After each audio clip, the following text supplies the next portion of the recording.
welcome to Forbidden Planet TV. I'm Laura Dodd, the head book buyer here, and today we are joined by Olivie Blake to talk about the Atlas 6 trilogy. Yes. That has just finished. Yes. Or has it? It has. It has.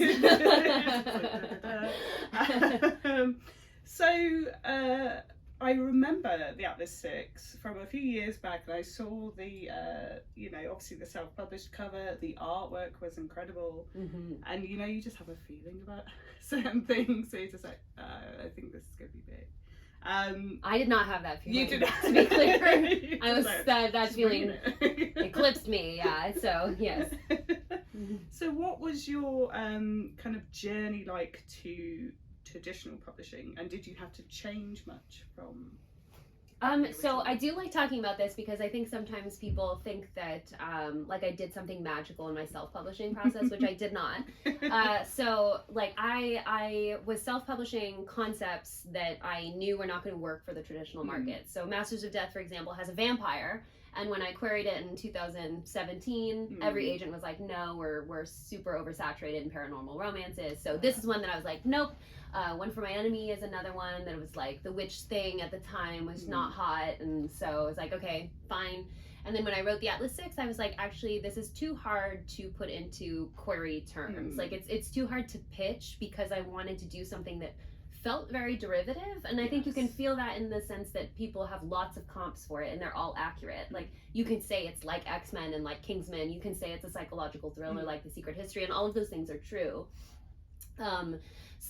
But I was going to do it in such an, to do the different perspectives and have the story sort of live in between the points of view.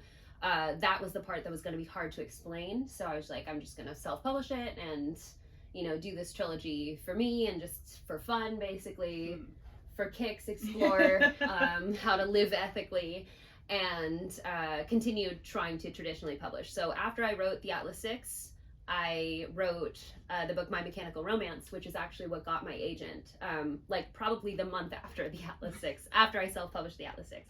Got my agent, got my first publishing deal, and was like, I guess I'm a young adult romance author now, and I'll come back to the Atlas series whenever I come back to it. I was pregnant, I was writing 12th Night, which is coming out later this year. And, so smooth. And was just like, I guess this is going to be tabled. Like, I want to come back to it because it's sort of like a passion project, but it's not responsible for me to do that right now because it's not what I'm on contract for. So I did already have an agent at the time when the Atlas 6 went viral, which is something I like to really emphasize. It wasn't just like luck rained down. Yeah. Like it did. Luck did rain down on me. It was a weird miracle accident that things went viral, but I was also very well positioned to take advantage of that. So I told my agent something is happening with the Atlas 6. I don't quite know how significant it is. She's like, tell me when we hit 50 Shades numbers. She's like, you crossed 10,000 and then call me. So we did a couple months later, and she was like, okay, be right back. And pitched it. We put together like a pitch for it, pitched it to a bunch of American publishers. Tor came back, and then it was just like absolutely like the dream for me. I always wanted to be traditionally published. Self-publishing again was not something I was treating like a business. It was something I was like handing to my pals. I had sort of a built-in audience from writing fan fiction for many years. So yeah, we were, I was selling volumes in like the hundreds, just like my 100 best friends were my 100 internet best friends. Were the ones that were, and I guess I had a sense that the Atlas 6, they were reacting differently to the Atlas 6, that this was like, they wanted more of this. My husband also was a lot more interested in it because everything prior to the Atlas 6 had been very paranormal, and this was a lot more science-based, and I actually wrote it that way because my husband is a physics teacher, and he was like, could you bring some science into it? Like, what if we did some science? And I was like, all right, challenge accepted, let's do it. And so then at that point it was so fortunate, I think, to just, because this is no offense to my other persona, but this is the career I wanted, the adult fantasy sci-fi crossover. So yeah, a really fortunate opportunity, and wild to be here. Still can't explain it fully, but like I'll take it. I feel like I'm robbing the bank, honestly. Like I'm just running Until someone stops me, I'm going to keep going. Just carry on. And it's so interesting, especially at the moment. Self-publishing is definitely, it's become so much bigger, and so many books are now getting traditionally published. It's almost, I don't know, it's almost like a trial by fire, maybe, that you do the self-publishing, you get, I do like to emphasize, though, that I don't consider being traditionally published to be like a self-publishing win. Like, there are lots of people who self-publish and are you can, that is now financially viable. Like, that's a career you can have. If you're interested in having a publishing career, you can have a viable self-publishing or even hybrid career. I think there are lots of authors who do that very well. Kennedy Ryan and Katie Robert in the fantasy romance spaces, like that's a very viable path. And so getting things picked up is a win for me, because that's what I wanted. But I always just like to say that's not like the goal necessarily. There are lots of people who enjoy having creative control, and I think that is, it's just a different career path. I think there are some people who are really interested in owning all the parts of the business, and that was just not my my interest. I was getting questions with the Atlas 6 about, we were getting approached for like foreign rights and audio production, and this is not stuff I wanted to have my hands on. Like, please take these things away from me. But I do think that certainly publishing is very good at adapting when it sees there's money on the table. And so I think the idea that self-publishing authors can be successful on their own, I always just like to, I think I like to be careful with, it's the same thing with also publishing things when potential authors have very big like social media engagement, that like you're not being exploited because the labor of the author can only go so far, that the resources that publishing puts into you is still much more likely to determine things, traditional markers like lists and stuff like that.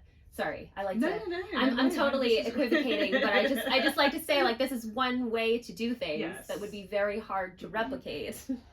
And I think as well, it's with the kind of self-publishing. So a friend of mine, an author friend of mine, Mark Lawrence, does a self-publishing award in the UK, and it's called the Spiffbo.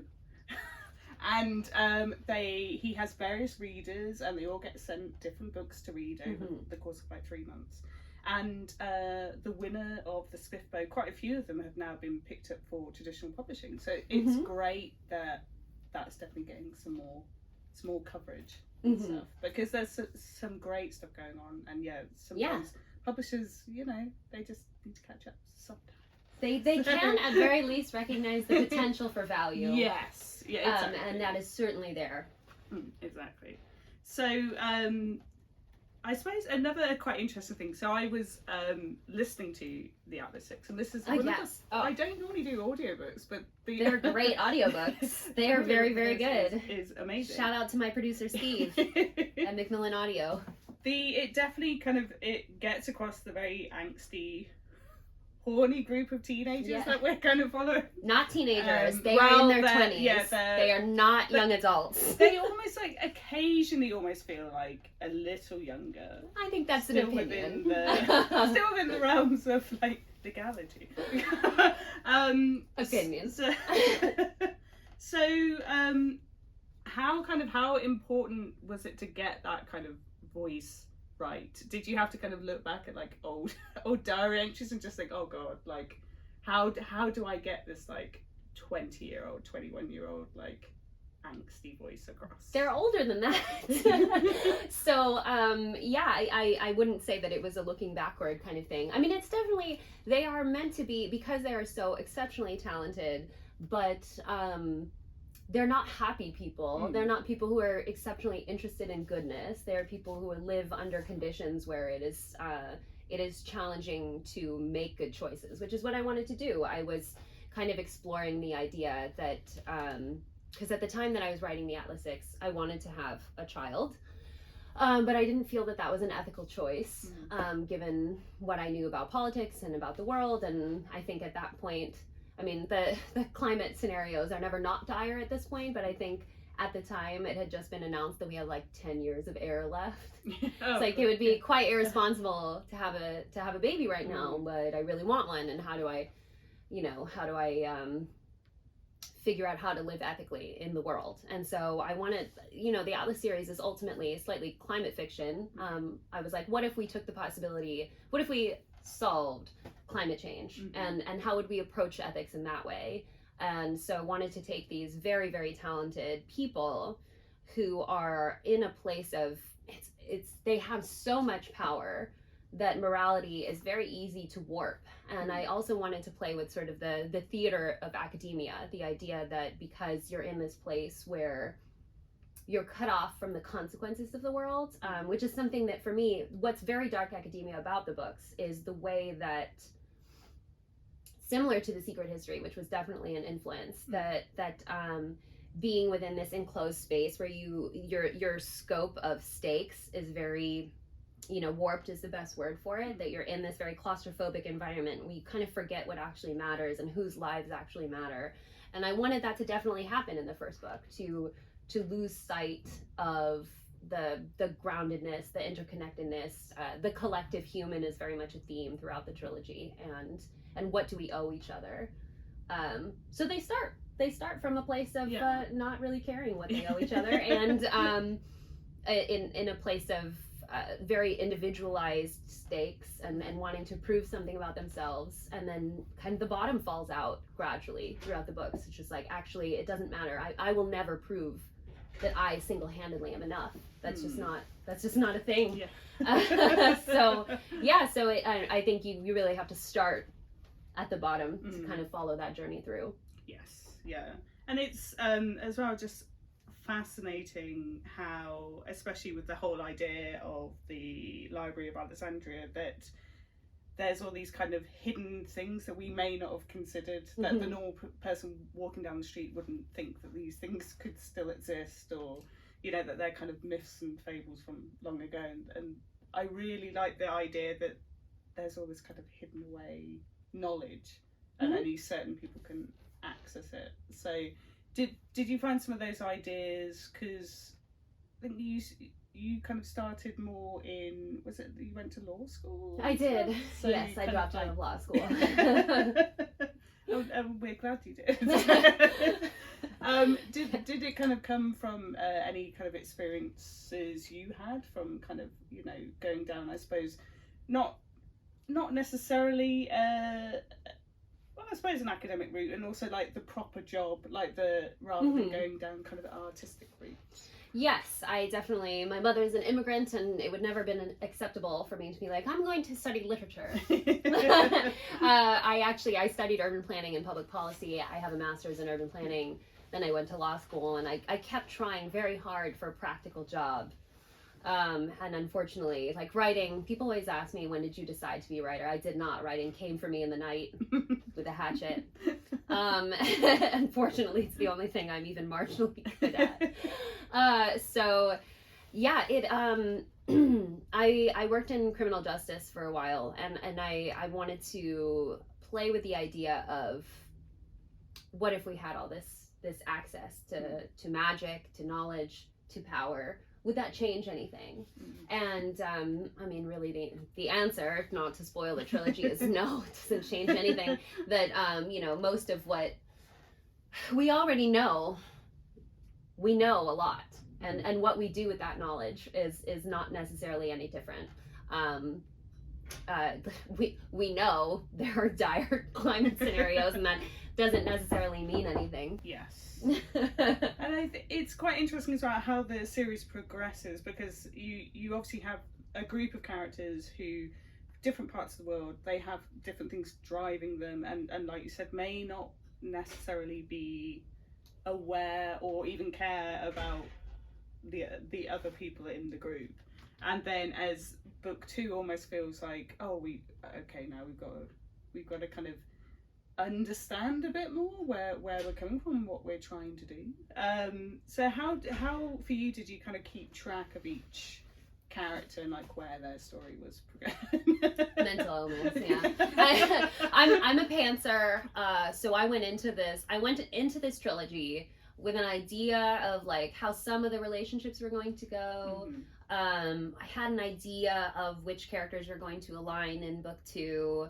I was kind of just, I knew which pressure points to hit. I knew how to make each person worse in a way that would contribute to the story, to the narrative as a whole. I knew sort of the tactility of the ending. I knew going in, none of the events, none of the specifics, just the idea of how it would feel to be at the end of the book. And that I definitely think is true. That I was right about that.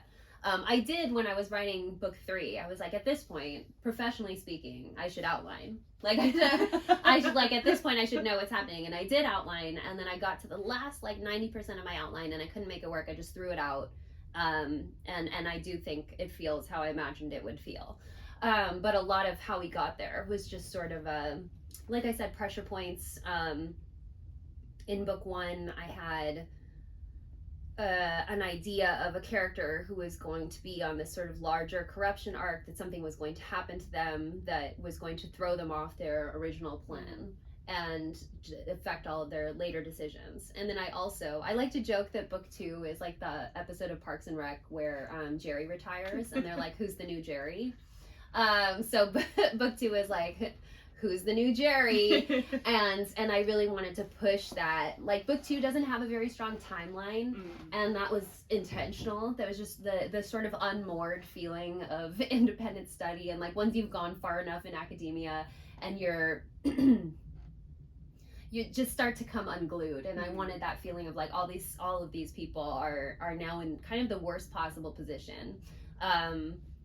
There's one pairing that I was just like, so I could take this person and make them good, I could make them better, or this person could make them worse, and that would be much more interesting to watch. And so a lot of it is, when I was writing the characters, imagining them as sort of shades on a color wheel, that they each had their equal and opposite. They can't really coexist without each other, which is why book 2, when one of them is gone, even though they don't necessarily all like each other, that dynamic shifts so much. I also got a thing with hexagons, which you might know if you've read Alone with You in the Ether.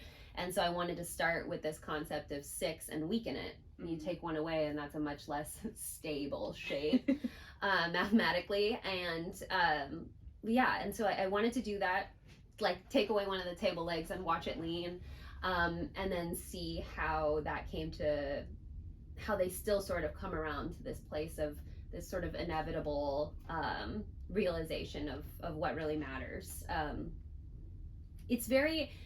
This trilogy, I don't think you can tell from book 1, but this trilogy as a whole is very much me asking myself how to live. It's that's why book 3 is, I call it, book 1 is the physics book, book 2 is the psychology book. That's why it's so individualized. I used a lot of like Jungian psychology.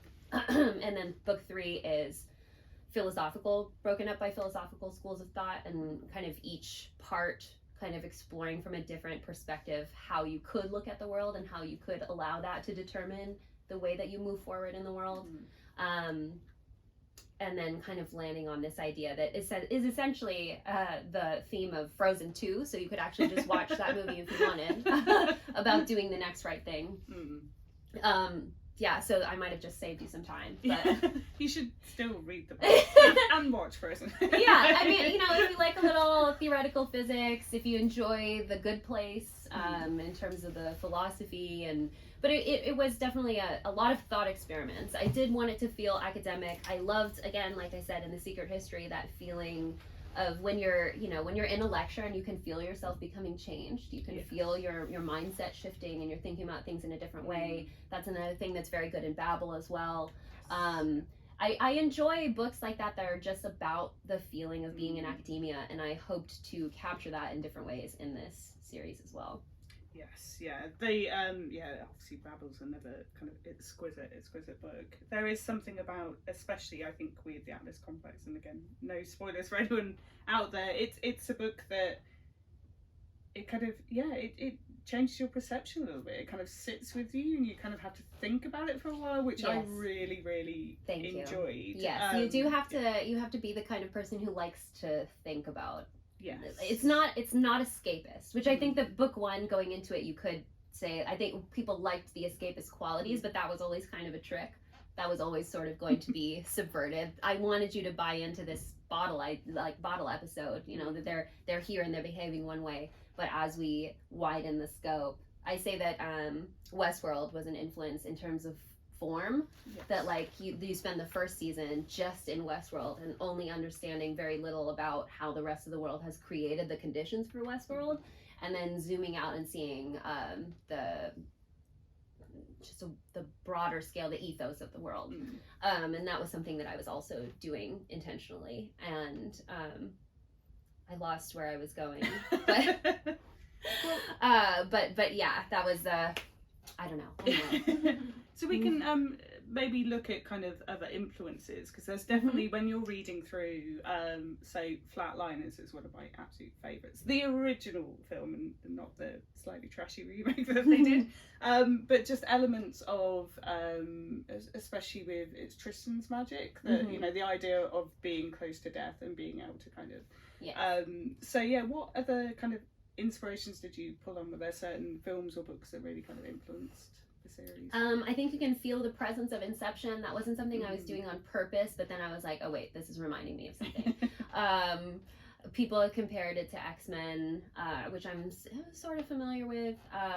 I think more knowingly, I was playing with Kingsman. I love the Kingsman films. I really like that the flashy fight scene. Like, I love Guy Ritchie films. Yes. I really wanted to lean into the I don't know, just like this sort of sparkle of it, the slight surreal. That's something that I just like, that's fun for me. I was certainly trying to have fun with these books, doing things that I like. So the idea that like any of the six could kiss or kill any of the others, that very pulpy quality is definitely there, because like, let's have fun. I was like, you know, I talk a lot about the ethics as a whole, but the individual experience, like this is one that, you know, when I imagine this going down like a glass of wine, like read it in the bath and like eating bonbons or whatever. Like this is should feel a little bit like a reality show binge that you happen to also think about if you're into that.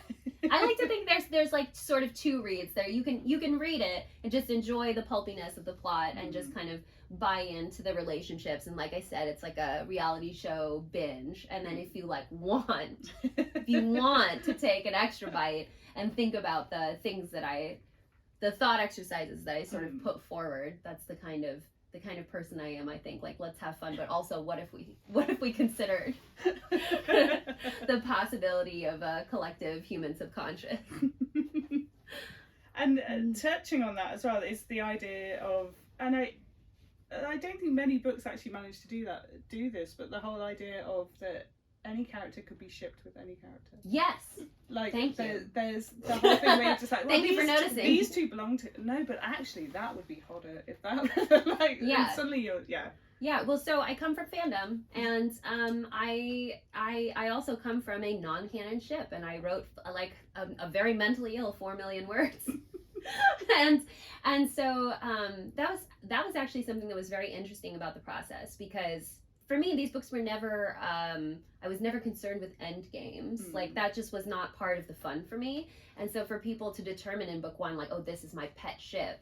And I kind of had to sit with the idea that, well, this was unexpected. That wasn't something that I intended. But having spent so long writing as part of fandom, I feel it would be hypocritical for me not to at least acknowledge that this is real. Like, in book 3, I kind of wanted to look the reader in the eye and just be like, I see you. This is valid. Like, you know, what you see, to me, I wouldn't go as far as death of the author, but once I have written the book and it's in your hands, it's not just mine anymore. It becomes this, you know, secret third thing.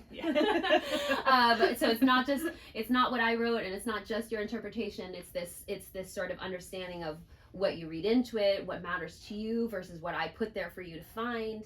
And so for me, going into book 3, I did an event with R.F. Kuang, and she asked a really interesting question of, do you think that the author is the ultimate auteur, that like only your opinion matters, or do you think like would you like invite in the way that fandom does, invite other opinions, and it, you know, I fell somewhere in the middle that was like, I can't be true to the story unless I continue with the story I told, that I started telling, which did not necessarily include this, but it doesn't cost me anything to acknowledge that you could read this into it.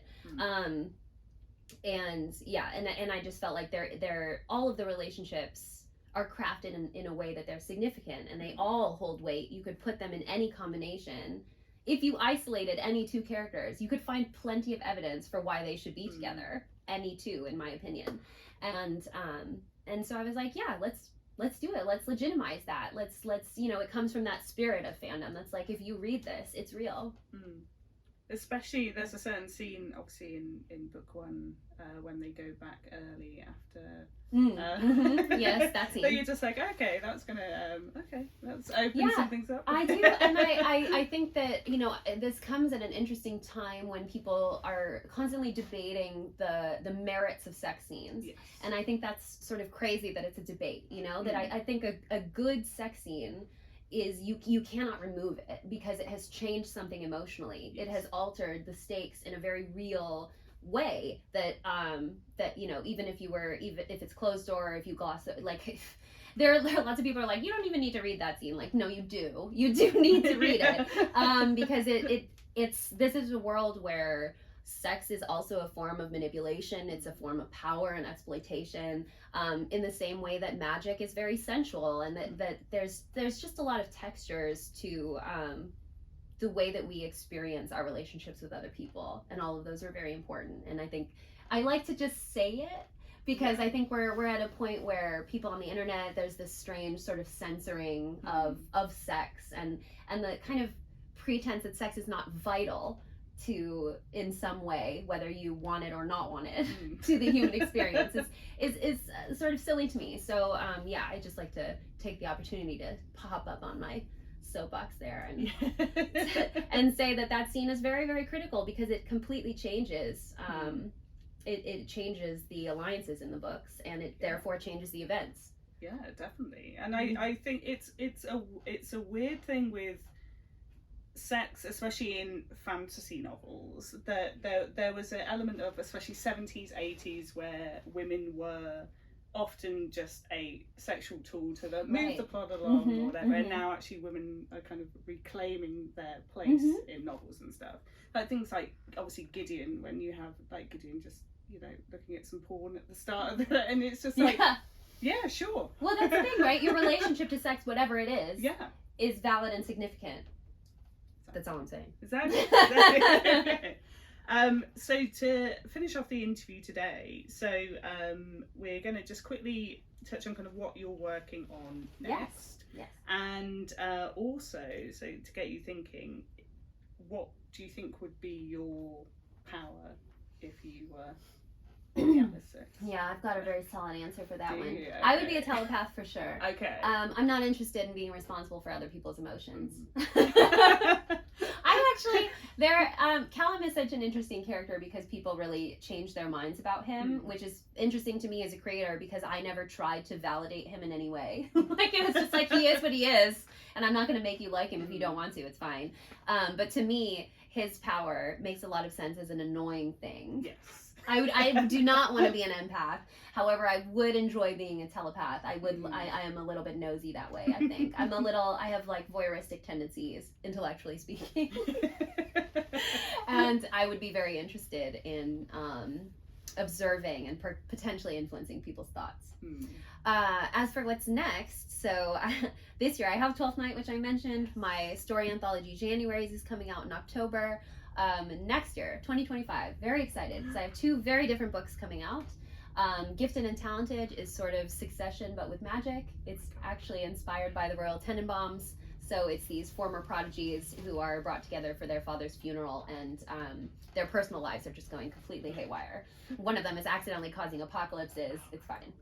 And then, but it's the world is a little bit Atlas 6-y because it's in kind of an alternate Silicon Valley. Okay. But tonally, it's more Masters of Death, Theater of the Absurd. And then the second book, so that's in the spring, and the fall is Girl Dinner. Yes. Which is its actual title, and it's a satire about feminism, and it's about a cannibal sorority. Oh my god. Yeah. I'm obsessed already. Yeah, it's very fun. That just sounds too good. I've had a lot of fun reading horror last year, in particular with those kind of like motifs. I read a lot of cannibal books. Yes. And so actually the thing that started this thought experiment for me, I was reading The Margot Affair. And the idea that, like, you know, the main character in that book sees the way that women prepare food as kind of, it was The Margot Affair, and then also Vladimir by Julia May Jonas. Yes, the relationship of women to food, and that the good caretakers prepare good food. Also Mother Thing by Ainsley Hogarth. So yeah. So I actually, like, I came at this, even though there were lots of cannibal books, I was coming, and I read and enjoyed lots of them. Like, lots of them. The Center, what is the Delilah Dawson one? It's the Hunger. Bloom. Yes. Yeah, right, sorry. I guess I'm kind of spoiling these books. Anyway, I read a ton of great, like, cannibal horror, but I wanted to do cannibal satire. That's like, let's look at the way that women care for other women, and the goodness of food, and our relationship to food and to feminine spaces, and the idea of caretaking and traditional feminine roles. I got really, like, obsessed with trad wives for a while, that I was just like, because part of me, there's this sort of, you know, the rise of, like, romantic academia and this sort of bucolic longing. The 2023 was like the year of the girl, you know, and like coquette core. And I was like, there's something off here. Let's bring cannibalism into it. Let's bring cannibalism in. There's some just amazing stuff kind of happening in that space, and especially with female horror authors as well. Some female authored horror. I love Katrina Ward. That's no cannibalism there, but cults. Yes. If you like the Alice Six and you love cults, I love Sundial's my personal favorite. Oh my god, so good. And if you haven't read, obviously our friends upstairs at Titan have some amazing stuff. Rachel Harrison stuff, incredible. And CJ Lead, who did Mayfly. Yes, yeah. That book. Yeah, there's some more of that. But I'm very much looking forward to that. This is actually a very, very exciting time in horror. She says, not writing horror. Yeah, I just want to.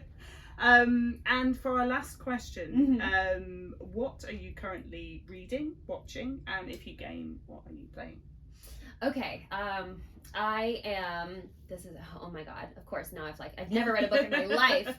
I know that Kelly Link's novel just came out, The Book of Love. I just read it. I haven't read it, because I'm not that familiar with Kelly Link, and I wanted to start, you know, they call her the master of the short form. So I just finished White Cat, Black Dog, and it made me feel like I should stop writing, maybe? Like, should I just stop? But should I just lie down?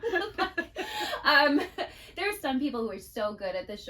Catherine Valenti is another one who's just so fantastic. I read her The Difference Between Love and Time, and that was another one that I was like, should I stop writing? So that is the book that I just recently finished.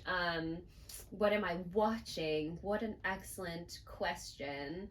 I'm actually in the middle of watching May December. I have to keep watching it in like little pieces because my son doesn't sleep and my husband doesn't like things that make him viscerally uncomfortable. Okay.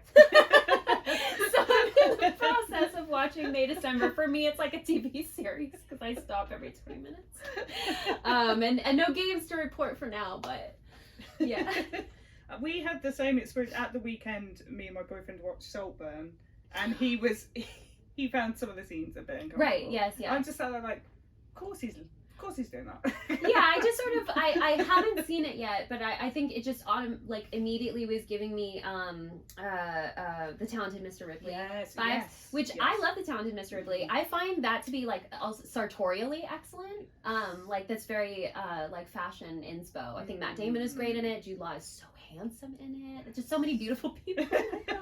And my husband watched it once and was like, I can't even think about that movie. Like don't even say those words to me. So yeah. Yeah, very good. Watch Saltburn. Be prepared to be like uncomfortable. I am always prepared to be uncomfortable.